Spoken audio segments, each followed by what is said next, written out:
JK Yadav Films. DJ Susil Nairwa.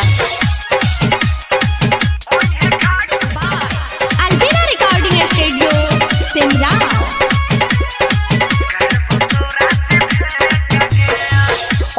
घाट पर मिलेला बचिया करबो तोरा से भेंट गे ओहे घाट पर मिलेला बचिया करबो तोरा से भेंट गे पेनी सूट सलवार होके नहीं है तैयार पेनी सूट सलवार होके नहीं है तैयार आवे में करी है ना भेंट गे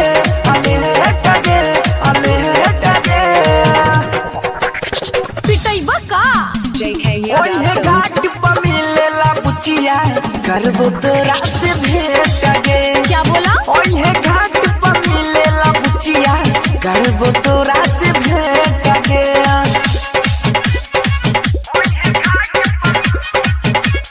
DJ Susil Nairwa.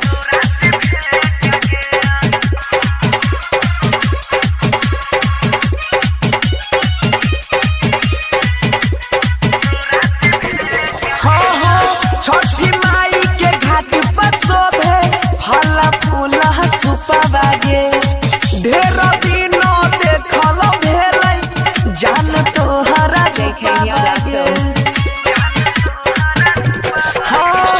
छठी माई के घाट पर शोभे फल फूल सुपवा गे ढेर दिनो देखल भेलै जान तोहरा रूपवा गे करी है नाइन कार छियो असली यार करी है नाइन कार छियो असली यार रे बवा सना मोर करी से है बगे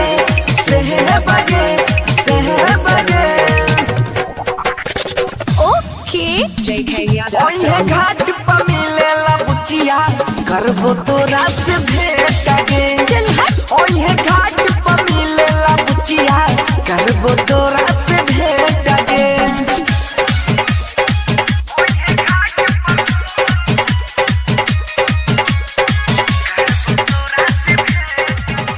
हाँ हाँ आदित्य माला के हगे भैया रगिया मानवया सिरा बहा गे दोनों जनी के होतै मिलना करबै पिछला है यहाँ गे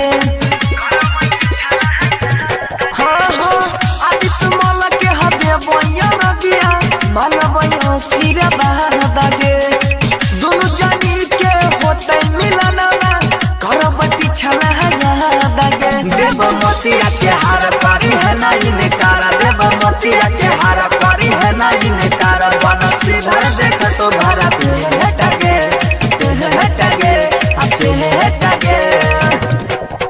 ई बात बा।